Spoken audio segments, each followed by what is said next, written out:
वही है जो हर समय स्वामी के सुख का चिंतन करे। अपने सुख का, अपने देह सुख का चिंतन करने वाला कभी सेवक नहीं हो सकता। सेवक सुख चाह, मान भिखारी, व्यसनी धन, शुभ गति व्यभिचारी। ये तो मजाक की बात है। पराई स्त्री से व्यभिचार करता हो और सोचता हो दान पुण्य करके हम भगवत प्राप्ति कर लेंगे, असंभव। भिक्षुक वेश रख करके सोचता हो कि मैं मान का पोषण करूं, असंभव।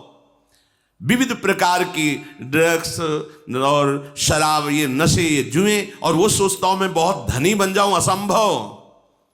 और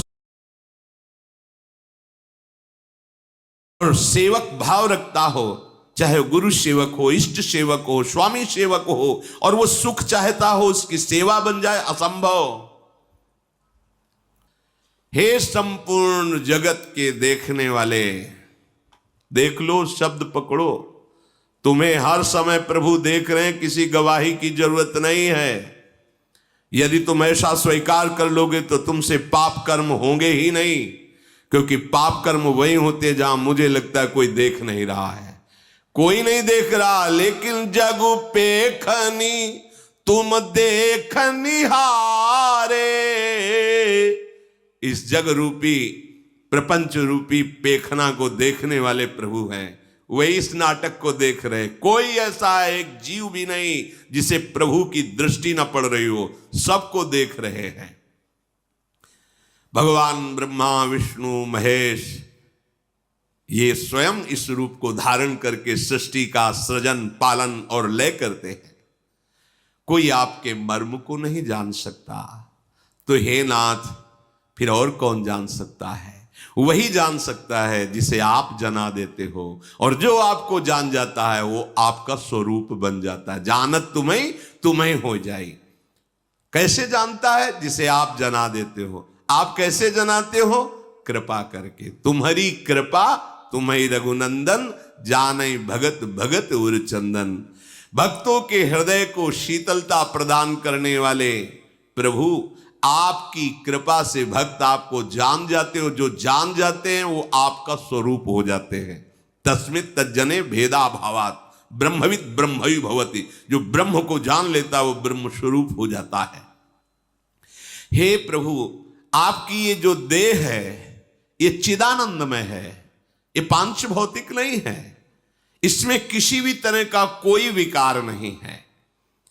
जैसे अपने लोगों की देह है तो कर्म बंधन युक्त है, विकार युक्त है, त्रिदेह है, स्थूल सूक्ष्म कारण, तीन देह है, माया जनित रचित है। लेकिन प्रभु का चिदानंदमय है। उसमें ऐसा नहीं कि आत्मा अलग, मन अलग, देह अलग, ऐसा नहीं है।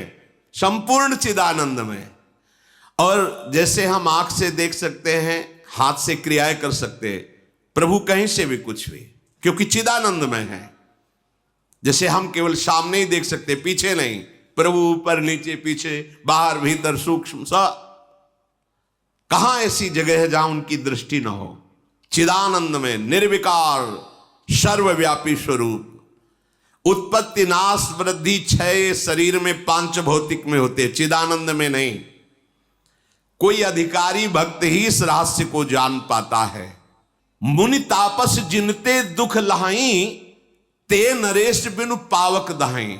जिनसे भगवान के भक्त संत महात्मा दुखी हो जाते हैं तो उनको आग लगाने की जरूरत नहीं। वो दुख ही उनके सर्वनाश का कारण करके आग लगा देता है। सारे सुकृत भस्म हो जाते हैं। मंगल मूल विप्र परितोषु, दहाई कोटि कुल भूषुर रोषु। ये जो ब्रह्म ऋषि जन हैं, इनको सुख भावना वचन से, शरीर से, सेवा से, ये महामंगल मोद प्रदान करने वाला है। और अगर कोई इनके विपरीत इनको कष्ट दे, इनको दुख दे, तो चाहे जितना बड़ा कुलवान हो, धनवान हो, बुद्धिमान हो, वो नष्ट हो जाता है। श्री भगवान कहते हैं, महर्षि वाल्मीकि जी भगवान को बता रहे हैं कि आप ऐसी जगह रहो। कैसी जगह? सुनहु राम अब कहूं निकेता, जहां बसहु सिय लखन समेता। अब मैं आपको निवास स्थान बता रहा हूं। वहां आप आराम से रहिए सिया लखन जी के साथ। पहला सुनिए। जिनके श्रवण समुद्र समाना, कथा तुम्हारी सुभग सरिनाना, भरहि निरंतर हो ही न पूरे, तिनके ही तुम कहूं ग्रह रूरे। जिनके कान समुद्र स्वभाव को प्राप्त हो गए हैं। समुद्र स्वभाव जैसे बहुत सी नदियां समुद्र में गिरती हैं पर कभी समुद्र में उफान नहीं आता, या ना गिरे नदियां तो समुद्र सूख थोड़ी जाएगा। जिनकी श्रवणेंद्री बाहर से विविध प्रकार की नदियां, गंगा यमुना सरस्वती, सब विविध नदियां, विविध भगवद यश कानों में जा रहा है, पर कभी ऐसा नहीं, वही कथा हम ये तो सुन चुके हैं, वो श्रवणेंद्रिय अभी परिपक्व नहीं हुई। रोज नवम नवम और विविध रस की वार्ता, विविध कथाएं, ये विविध नदियां हैं और उनके श्रवण समुद्र हैं। नर्मदा, गंगा, यमुना सब जा रही समुद्र की तरफ, लेकिन वो कभी उफान नहीं। ये अब बस हम तो सुन रखा है, वो ना ही रस विशेष जानातिन, नहीं अभी रस प्राप्त नहीं, अभी श्रवणेंद्री पावन नहीं हुई। अगर ना जाए तो अंदर उसके निरंतर मंत्र और भगवत चरित्र चिंतन चल रहा है तो उसको सुन रहा है। एक श्रवणेंद्री बाहर है, एक अंदर है। श्रवण का ये द्वार है ये, और इंद्री तो अंदर है श्रवणेंद्री। यहां आप बंद कर लो तो क्या सुनाई नहीं देगा? इसको आप ढक लो, किसी से पूरे से बांध लो, इसके बाद अंदर ही अंदर मंत्र देखो सुनाई देगा, क्योंकि श्रवणेंद्री अंतर है। अंतर में निरंतर मंत्र चल रहा है, प्रभु के पद चल रहे हैं, प्रभु की लीला चिंतन चल रही है, तो बाहर से नहीं आ रही, तो अंदर से श्रवणेंद्री कभी खाली रहती ही नहीं। वैसे भी खाली नहीं रहती, प्रपंच सुनती रहती। देख लो, बाहर से प्रपंच, अंदर से प्रपंच। लेकिन जिनकी श्रवणेंद्री केवल भगवान के नाम रूप लीला धाम का पान करती और कभी तृप्ति का अनुभव नहीं करती है, हे प्रभु आप उनके हृदय में अपना घर मान करके रहिए। ये श्रवणेंद्री से भगवत प्राप्ति, श्रवणेंद्री से भगवत प्राप्ति, एक इंद्री भगवत प्राप्ति करा देगी। बस कानों को खूब भगवत चर्चा सुनाओ, रात दिन नाम कीर्तन, नाम अंदर से जप, अंदर से सुनाओ, बाहर से सुनाओ, इसी से भगवत प्राप्ति हो जाएगी। कह रहे हैं कि भरे निरंतर होई न पूरे, तिनके ही तुम कहूं ग्रह रूरे। प्रभु वो सुंदर घर आपका निजी घर है जिसकी ऐसी श्रवणेंद्री है। अब नेत्रेंद्री की बात कह रहे हैं। लोचन चातक जिन करी राखे, रही दरस जलधर अभिलाष, निदरहि सरित सिंधु सर भारी, रूप बिंदु जल हो ही सुखारी, तिनके हृदय सदन सुखदायक, बसहु बंधु सिय सह रघुनायक। बड़ी महिमा की बात करें। अब नेत्रेंद्री की बात करें। जिनके नेत्र चातक की भांति हैं, चातक वो मेघ को देखता रहता है, केवल स्वाति का बूंद पीता है, मेघ का बरसाया हुआ। अगर वो मर रहा हो और गंगा जी में पड़ा हो तो भी चोंच ऊपर करके ही मरेगा, क्योंकि वो केवल स्वाति मेघ के द्वारा बरसाए हुए बूंद को पिएगा, गंगा जल को भी नहीं। अनन्य अनन्य चातक की तरह केवल भगवत दर्शन की लालसा, अपने स्वामी के मिलन की लालसा, दरस बिन धूखन लागे नैन। बस नेत्र ललचा रहे, कब भर नेत्र अपने प्रियालाल को देखूं। दूसरा रहस्य, जिधर दृष्टि जाए उधर अपने प्रीतम की भावना। सबके हृदय मंदिर में मेरा प्रीतम छुपा हुआ है। प्रीतम की भावना रहित कोई भी रूप उसे लुभायमान नहीं कर सकता। निदरहि सरित सिंधु सर भारी, अपने आराध्य देव के रूप के सिवा चाहे त्रिभुवन का कोई भी सौंदर्य हो, वो नेत्र लुभायमान नहीं हो सकते, क्योंकि जैसे चातक है केवल मेघ के द्वारा बरसे हुए स्वाति की बूंद को लेगा, अन्यथा वो भले गंगा की धारा में पड़ा हो मर जाएगा, एक बूंद जल जीवित नहीं जाने देगा।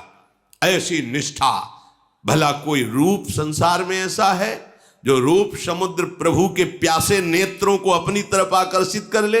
अगर आकर्षित कर लेता तो नाटक हो रहा था, अभी उपासना नहीं हो रही थी, केवल नाटक हो रहा था। अगर उपासना होती तो कोई रूप है नहीं, तुमसे कह रहे हैं। जिस रूप को तुम सौंदर्यवान समझते हो, जरा प्रभु के रूप की झांकी की लालसा जगाओ, फिर देखो क्या होता है। कई बार सत्संग में सुनाया है धनुर्दास जी का चरित्र।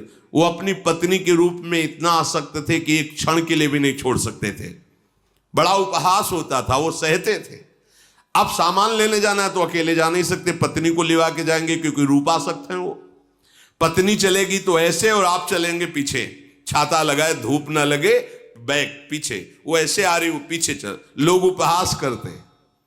ये सूचना आचार्य चरण को पहुंची तो उन्होंने कहा, अरे ऐसा रूपासक्त ये तो भगवान के काबिल है, जिसने सारी इंद्रियों को बटोर कर रूप में लगा दिया है, हम दर्शन करेंगे। नजदीक गए, देखा तो हंसी का पात्र तो था ही, छाता लगाए बैक चल रहा है, वो पत्नी सीधे चल।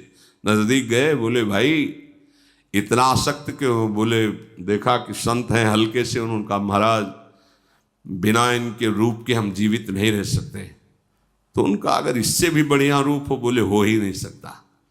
तो जे ही स्पर्श किया और संकल्प किया तो सामने नौ किशोर रूप ठाकुर का छाता छूट गया, पतली भूल गई, पीछे लग गए और अनंत काल तक उस महारूप का पान करने के योग्य बना दिया।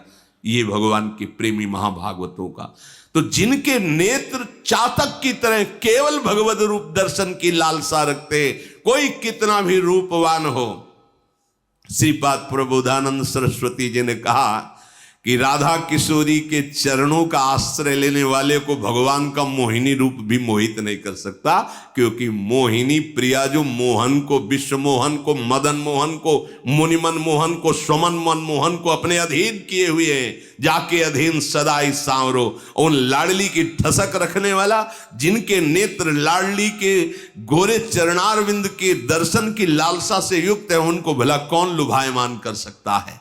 तो कह रहे जिनके ऐसे नेत्र हैं, नेत्र इंद्री का वर्णन, कि वो केवल प्रभु की रूप माधुरी देखने के लिए हर समय तप्त रहते हैं, जलते रहते हैं। दर्श बिन दुखन लागे न, जब से तुम बिछुरे पी प्यारे कबहु न पायो चैन। बोले ऐसे उपासक के हृदय में, हे प्रभु आपका सुखदाई महल है उसका हृदय, आप सुखपूर्वक तीनों, आप लखन और शिया उसके हृदय में विराजमान हो। जस तुम्हार, अब वाक्येंद्री, जस तुम्हार मानस विमल हंसिनी जीहा जासु, मुक्ता हल गुण गन चुनई, राम बसऊ हियतासु। जिनकी ये वाणी